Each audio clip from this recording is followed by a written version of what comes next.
Welcome to PSC mania. तो आज 17 मई का द हिंदू न्यूज़पेपर के science and technology and frequently asked question वाला पार्ट डिस्कस करेंगे, क्योंकि आज संडे है और आज एडिटोरियल पार्ट नहीं आता है। तो आइए इसी के साथ आज हम science and technology and frequently asked question वाला पार्ट डिस्कस करना प्रारंभ करते हैं। तो पहला आपका साइंस एंड टेक्नोलॉजी वाला पार्ट हम अगर देखते हैं तो पहला आपका इसमें क्या आर्टिकल है कि WHO बैक्स कोविड-19 vaccine trials that deliberately infect participants. तो ये किससे जुड़ा हुआ आर्टिकल है? ये आपका कोविड-19 के वैक्सीन में क्या डेवलपमेंट है और क्या नया उसमें उन्होंने WHO ने कहा है, वो जो है इस पूरे आर्टिकल में डिस्कस कर रहे हैं। तो WHO ने कहा है कि अगर ह्यूमन चैलेंज जो स्टडीज़ है, ये भी क्या बोलते हैं, ये एक तरीके का अप्रोच कह सकते हैं वैक्सीन को डेवलप करने का है, जो आपका कन्वेंशनल है उससे थोड़ा सा हट के होता है, हम भी आगे जानेंगे। तो उनका कहना है WHO का कि इसको यूज़ करने से जो वैक्सीन डेवलपमेंट में उसमें एक बूस्ट मिलेगा और एक इफ़ेक्टिवनेस और एफिकेसी भी जो है इस अप्रोच को अपनाने से जो है ये मिलेगी, जब आपका क्या बोलते हैं कोविड-19 का वैक्सीन डेवलपमेंट होगा। तो अगर हम इस अप्रोच को अपनाते हैं, ऐसा WHO का कहना है। तो अब हम जान लेते हैं कि जो ह्यूमन चैलेंज स्टडीज़ है और जो कन्वेंशनल मेथड्स हैं वैक्सीन को डेवलप करने में, उसमें क्या अंतर है। तो अगर हम बात करें कन्वेंशनल मेथड्स की, तो कन्वेंशनल मेथड्स में क्या होता है, आपका सिंपल जैसा जो आपका कैंडिडेट वैक्सीन होता है। कैंडिडेट क्या होता है वैक्सीन, जो आपका कह सकते हैं कि गवर्नमेंट अप्रूव नहीं होता है, लेबोरेटरी में उसकी टेस्टिंग हो रही होती है। मतलब कि जब गवर्नमेंट अप्रूव के पहले जो वैक्सीन बनी होती है लेबोरेटरी में, उसको हम कैंडिडेट वैक्सीन कहते हैं।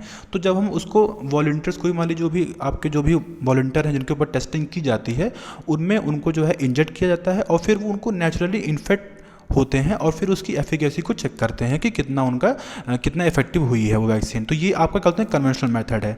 लेकिन आपका जो ह्यूमन चैलेंज स्टडीज़ मेथड, इसमें क्या होता है, वैक्सीन को इंजेक्ट करते हैं, उसके बाद उनको डेलिबरेटली जो है, मतलब क्या बोलते हैं जानबूझ कह सकते हैं या फिर तरीके से क्या बोलते हैं, उनको उनके ऊपर पैथोजेंस का एक्सपोजर कराया जाता है आर्टिफिशियली तरीके से, और फिर उसके बाद उसकी एफिकेसी को जो है चेक करते हैं।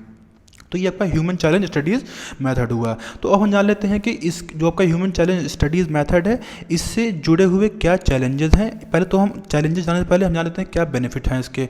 तो बेनिफिट आप बिल्कुल आप देख सकते हैं कि अगर हम इसमें पीपल जो क्या बोलते हैं मीन्स वॉलंटियर्स हैं, उनके ऊपर इसका एक्सपोजर कराते हैं, तो एक क्या बोलते हैं मल्टीपल वैक्सीन, मतलब अलग अलग वैक्सीन, जैसे मान लीजिए अलग एक स्ट्रेन की वैक्सीन को क्या बोलते हैं अप्लाई कर रहे हैं, फिर दूसरे वैक्सीन के मतलब स्ट्रेन के वैक्सीन को लेके जो है अप्लाई कर रहे हैं। तो इससे मल्टीपल वैक्सीन्स की एफिकेसी को जो है आपका एट अ टाइम चेक कर सकते हैं, मतलब कि एक रियल टाइम बेसिस पे अगर हम बात करते हैं तो। और फिर अगर इसके बाद जो है एक प्रॉमिसिंग वैक्सीन जो है बनाने का इसमें इसका रिजल्ट जो है मिल सकता है, अगर आप ह्यूमन चैलेंज स्टडीज़ की बात करते हैं। तो आपका पहला बेनिफिट हुआ। दूसरा बेनिफिट हमने पहले ही बात कर लिया, WHO ने कहा था कि एक वैक्सीन के डेवलपमेंट में जो है ये बूस्ट उसको कर सकता है आपका ह्यूमन चैलेंज स्टडीज़। तीसरा क्या बेनिफिट हुआ आपका कि जैसे अगर हम इसको जो है इस्तेमाल करते हैं किसी भी के भी ऊपर, जो भी आपके क्या बोलते हैं वॉलंटियर्स होते हैं, फिर उनकी इम्यूनिटी जो है कैसे कैसे डेवलप हो रही है उसको भी क्या बोलते हैं चेक करने में आसानी होती है। तो ये आपका तीसरा बेनिफिट हुआ। चौथा बेनिफिट क्या हुआ आपका कि जैसे इसके जैसे मान लीजिए किसी के ऊपर इनको जो हमने पहले बात की कि डेलिबरेटली उनके ऊपर पैथोजेंस का एक्सपोजर कराया जाता है, तो उसके बाद फिर वो कितने लोगों को इन्फेक्ट कर रहे हैं और वो पैटर्न क्या है लोगों का, कितने लोगों को इन्फेक्ट कर रहे हैं, जैसे हमने बात की थी रिप्रोडक्शन नंबर क्या है उसका एग्जैक्ट, तो वो भी जो है जानने को क्या बोलते हैं मिल सकता है आपका ह्यूमन चैलेंज स्टडी से। आपके 4 बेनिफिट्स में बताए गए हैं। तो अब हम जान लेते हैं कि क्या ये पहले भी कभी इस्तेमाल हुआ है। तो जी हाँ, ये आपका जो है टाइफॉइड, कॉलरा और जीका वायरस, आप इससे परिचित होंगे, उसके वैक्सीनेशन डेवलपमेंट में भी इसका इस्तेमाल किया गया था। तो अब हम जानते हैं कि इससे जुड़े हुए चैलेंजेस क्या क्या हैं। तो चैलेंजेस सिंपल सी बात है, जैसा कि हम जानते हैं कि कोविड-19 जो आपका कोरोना वायरस है, उसका जो ये पैथोजन है, उसके ऊपर स्टडी जो है अभी हुई तो है, लेकिन वो वेग है, और उसकी जो प्रॉपर्टीज़ है, उसका जो आपका जीनोम सीक्वेंसिंग हुई है, और भी उसके जो एक कह सकते हैं उसका जो नेचर है वो भी एक इफेक्टिव नहीं है। एक कह सकते हैं साउंड हमारे पास उनका पूरा स्ट्रक्चर नहीं है। तो अगर फिर और दूसरा क्या है, पहला तो ये हो गया आपका चैलेंज, और दूसरा क्या है कि हाँ कि हमारे पास इसका कोई भी जो है अप्रूव ट्रीटमेंट नहीं है, रेस्को थेरेपी नहीं है। तो अगर मान लीजिए किसी के ऊपर जो हमारा वॉलंटियर उनके ऊपर क्या बोलते हैं वैक्सीन का चेक करते हैं, तो फिर उनको मीन्स खतरा हो सकता है। क्योंकि जो है मान लीजिए, क्योंकि अगर हम जानते हैं ना कोई ट्रीटमेंट है और मान लीजिए फिर वो कंट्रोल नहीं हो पाया और फिर उनकी डेथ हो सकती है इसमें, तो ये कह सकते हैं कि एथिकली जो है एक क्या बोलते हैं पॉइंट इससे जुड़ा हुआ है इसको इस्तेमाल करने पे। तो ये आपका चैलेंज है। सोल्यूशन क्या हुआ इसका? सोल्यूशन अब अगर हम बात करते हैं तो जैसा कि हम जानते हैं कि ये देखा गया है कई कंट्रीज़ में, जो आपके यंग यंग पर्सन जैसे आपका 18 to 13 जो एज ब्रैकेट है, उनके ऊपर जो इन्फेक्शन रेट है इनका वो तो है, लेकिन उसमें उनकी जो क्या बोलते हैं इम्यूनिटी वो डेवलप क्या बोलते हैं हो रही है, और डेथ रेट भी उनमें देखने को कम मिला है। तो ऐसे वॉलंटियर्स का जो ये एज ब्रैकेट है 18 to 30, उनका इस्तेमाल किया जा सकता है। तो क्या ये किया जा सकता है? नहीं किया जा सकता, क्योंकि कई कंट्रीज़ में ये भी देखने को मिला है कि जो ये 20 से 44 साल के आपका एज ब्रैकेट के लोग हैं, इनमें भी जो है जो आपका इन्फेक्शन रेट है और जो आपका हॉस्पिटलाइजेशन रेट है, जैसे कुछ क्या बोलते हैं क्रिटिकल पेशेंट्स भी, तो उसमें भी क्या बोलते हैं काफ़ी वेरिएशन देखने को मिला है। तो क्या इनका इस्तेमाल करना क्या बोलते हैं ठीक होगा या नहीं होगा? तो अगर हम बात करते हैं फर्दर डेवलपमेंट की, तो देखिए यूएसए ने इसको जो है शुरू कर दिया है, और ब्रिटेन में भी जो है इसको क्या बोलते हैं कई अच्छे शुरू कर दिए हैं। और वहाँ अगर हम बात करें पूरे विश्व में, तो 102 कंट्रीज़ में कम से कम 20,500 वॉलंटियर्स इसको इस अप्रोच को, इस मेथड को क्या बोलते हैं अपने ऊपर जो है अपना मीन्स उसकी जो है पार्टिसिपेट कर चुके हैं। तो ये आपका कहते हैं ह्यूमन चैलेंज जो आपका मीन्स वैक्सीनेशन का है, ये जुड़ा हुआ उससे आर्टिकल था। नेक्स्ट आर्टिकल अब क्या है कि make mask at home with cotton and silk. Cotton and silk के माध्यम से भी आप अपने घर में डालते हैं मास्क जो है बना सकते हैं। कैसे?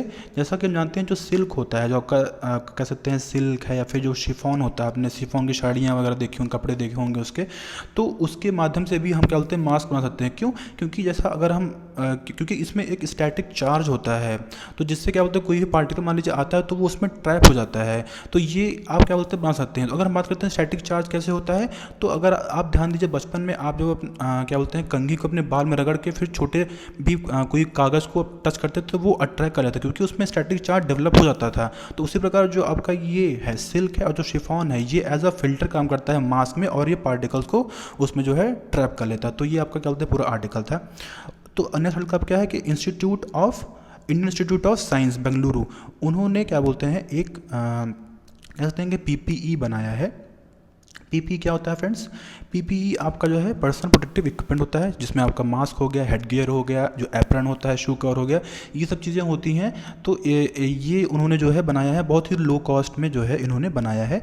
तो हम जान लेते हैं शॉर्ट में कि ये क्या है। तो ऐसा अगर हम बात करें मास्क की प्रॉपर बात करें, तो मास्क को इन्होंने जो है क्या बोलते हैं जो उनका आउटर मोस्ट लेयर है, उन्होंने उसमें पॉलिस्टर फैब्रिक और पॉलिस्टर क्या बोलते हैं नैनो फाइबर का इस्तेमाल किया है, जिसमें उन्होंने क्या बोलते हैं उसको एज अ वाटर रिपेलेंट उसमें चीज़ें लगाएं। जैसे हम जानते हैं जो हमारा नैनो पार्टिकल्स होते हैं, वो उसको जो उसके वेरिएड प्रॉपर्टीज़ होती हैं। अगर हम जानेंगे उसके बारे में, कभी आगे डिस्कस करेंगे तो आपको जो है डिटेल बताएंगे कि उसकी कितनी प्रॉपर्टीज़ होती हैं। तो मतलब उसको जैसा कि हम शॉर्ट में जाने तो उसको एज अ मतलब ड्रग डिलीवरी के लिए इस्तेमाल कर सकते हैं, उसको कैंसर ट्रीटमेंट के लिए इस्तेमाल कर सकते हैं, उसको पेंट में इस्तेमाल कर सकते हैं, सेमे मतलब एन नंबर ऑफ उसका क्या बोलते हैं यूज़ होता है। तो उसी प्रकार इसको जो है एज अ वाटर रिपेलेंट भी इसमें जो आउटर मोस्ट लेयर है आपका मास्क का, उसमें इस्तेमाल किया गया। जो आपका मिडिल लेयर्स है उसमें भी क्या बोलते हैं आपका पॉलिस्टर फैब्रिक और पॉलीमेरिक नैनो फाइबर हमने बात किया, उसका इस्तेमाल किया गया है। और उसमें जो है एंटीवायरल और एंटीबैक्टीरियल एजेंट्स भी उसमें क्या बोलते हैं डिपॉजिट किए गए हैं, ताकि कोई भी मान लीजिए वायरस आता है तो उसको आगे ही ट्रैप किया जा सके। और जो आपका बाहर की लेयर है उसमें क्या बोलते हैं कॉटन, जो आपके सबसे अंदर लेयर है, सॉरी मैंने बाहर की बात करी, जो आपका अंदर लेयर है उसमें क्या बोलते हैं कॉटन का इस्तेमाल किया जाता है, ताकि जो है उसको एज अ रिलैक्स जो है किया जा सके, उसको पहनने में आसानी हो। तो ये आपका पूरा आर्टिकल था। इसमें एक आपका पार्ट है, हम जान लेते हैं कि जैसा इन्होंने बनाया है इसमें 3D प्रिंटिंग का भी इस्तेमाल किया। 3D प्रिंटिंग क्या होता है हम जान लेते हैं फ्रेंड्स। अगर आपको हम डायग्राम के माध्यम से अगर आप बताएं तो 3D प्रिंटिंग जो है ये आप देख सकते हैं। जैसे आप क्या है इसको सिंपल ऐसे समझिए कि कंप्यूटर्स में जैसे अगर हम बात करते हैं कि जैसे डायग्राम बनाते हैं 2D में, अगर आप कोई पिक्चर या फिर कोई पेंटिंग कर रहे हैं तो वो 2D में होता है ना। अगर आप उसमें बनाते हैं कंप्यूटर में या फिर अपने हाथों बना रहे हैं, तो कंप्यूटर में अगर आप मान लीजिए कोई भी मॉडल बनाते हैं, ठीक है, तो मान लीजिए उसको 3D फॉर्म, मान लीजिए कोई टॉय बना रहे हैं या फिर मान लीजिए कोई ऐसा पिन बना रहे हैं या फिर कुछ भी, अगर हम बात करें इसके बहुत सारे यूज़ होते हैं, हम आगे जानेंगे। तो अगर आप कंप्यूटर में उसको क्या बोलते हैं मॉडल बना दीजिए, उसके बाद वो फिर क्या बोलते हैं फिर उसमें कुछ भी जो भी आपका क्या बोलते हैं मटेरियल है और प्रिंटर है, प्रिंटर उसका एक प्रॉपर मशीन बनता है आपका 3D प्रिंटिंग का। फिर उसमें वो उस मटेरियल को डाल, मान लीजिए आपको जो है टॉय बनाना है प्लास्टिक का, तो प्लास्टिक उसमें आप डाल दीजिए और फिर आपका अगर आप देखिए, फिर ये आप देख सकते हैं एरो बना हुआ है, फिर प्रोटोटाइप जो बन के जाता है मशीन जो, तो आपका जो 3D डिज़ाइन है, फिर उसको आप पेपर उसमें डालिए और उसी के जो आप डिज़ाइन बना रहेंगे उसी के बिल्कुल डिट्टो जो है आपका बन के बाहर आ जाएगा। और इसका कह सकते हैं कि ये बहुत ही फाइन होता है। अगर आप इसको हाथ से बनाएंगे या फिर अगर 3D प्रिंटिंग बना रहे हैं तो जो 3D प्रिंटिंग होगा वो बहुत ही बेहतर और बहुत ही रिलायबल जो है होगा। ये आपका 3D प्रिंटिंग का कॉन्सेप्ट है। तो ये तो हमने जाना 3D प्रिंटिंग के बारे में। तो अब हम बात करते हैं नेक्स्ट आर्टिकल के बारे में। तो नेक्स्ट आर्टिकल क्या कहता है आपका? नेक्स्ट आर्टिकल सिंपल बात कर रहे हैं कि जो गंगा रिवर है, उनके एक यूनियन मिनिस्टर उन्होंने कहा है कि गंगा रिवर के जो पानी है उसका इस्तेमाल कर सकते हैं ट्रीट करने के लिए कोविड-19 को। तो ऐसा ICMR ने जो है कहा कि नहीं, उसको ट्रीट नहीं कर सकते क्योंकि वो बहुत ही पॉल्यूटेंट है। हमारा गंगा जो रिवर है बहुत ही पॉल्यूटेंट है। तो इसमें उन्होंने बताया है क्या है, तो हम एक बार जान लेते हैं गंगा रिवर के बारे में। गंगा रिवर जो है कहाँ से बहती है और उसकी क्या ट्राइब्यूटरीज है। तो गंगा रिवर देखिए, हम सिंपल जानते हैं गंगोत्री से जो है क्या बोलते हैं उसका गौमुख क्या बोलते हैं उसका ओरिजिन होता है। लेकिन ये बहुत सारी रिवर्स क्या बोलते हैं उससे मिलके बनती हैं। जैसे अगर हम बात करें, अगर आप फिगर देखेंगे तो बद्रीनाथ से अलकनंदा रिवर क्या बोलते हैं निकलती है, फिर उसमें धौलीगंगा रिवर जुड़ती है विष्णु प्रयाग में, फिर आपका जो है क्या बोलते हैं नंद प्रयाग में जो है आपकी जो नंदाकिनी है वो जुड़ती है अलकनंदा से। उसके बाद पिंडर गंगा जुड़ती है कर्ण प्रयाग में। आपको कहाँ जुड़ती है? कर्ण प्रयाग में जो है जुड़ती है। और रुद्र प्रयाग में जो है आपका जो मंदाकिनी है वो अलकनंदा से मिलती है। और यही दोनों रिवर जो है मिलकर गंगा आगे बहती है, जो हमारा अभी आगे देखेंगे आगे फिगर में उसमें जो है बहती है। और ये जो भागीरथी हमने बात की अलकनंदा में आके जो है इसमें मिलती है आपके। देखिए फिर यहाँ से जो केदारनाथ से निकलती है मंदाकिनी, वो आपका रुद्रप्रयाग में आके मिलती है आपका जो ये आपका अलकनंदा है। और फिर अलकनंदा जब आगे बढ़ती है इसमें भागीरथी मिलती है गंगोत्री से, और यही जो है आगे गंगा रिवर फॉर्म करती है। तो ये हमने देखा कि किस तरह जो है गंगा रिवर आपका ओरिजिनेट होती है। तो अब हम जानते हैं कि कौन कौन सी स्टेट से देखिए निकलती हैं। उत्तराखंड हो गया, उत्तर प्रदेश हो गया यहाँ, और यहाँ थोड़ा सा आपका क्या बोलते हैं बिहार तो है ही, ये झारखंड से थोड़ा सा टच करने वो निकलती है, और वेस्ट बंगाल से भी क्या बोलते हैं आके ये बांग्लादेश में जो है से होके गुजरती है। तो ये ट्रांस बाउंड्री मतलब इंडिया और बांग्लादेश दो कंट्री से होकर क्या बोलते हैं ये पूरी गंगा रिवर ये बहती है ये, और इंडिया की सबसे लॉन्गेस्ट ये रिवर है गंगा रिवर। तो ये हमने जाना गंगा रिवर के बारे में शॉर्ट्स में।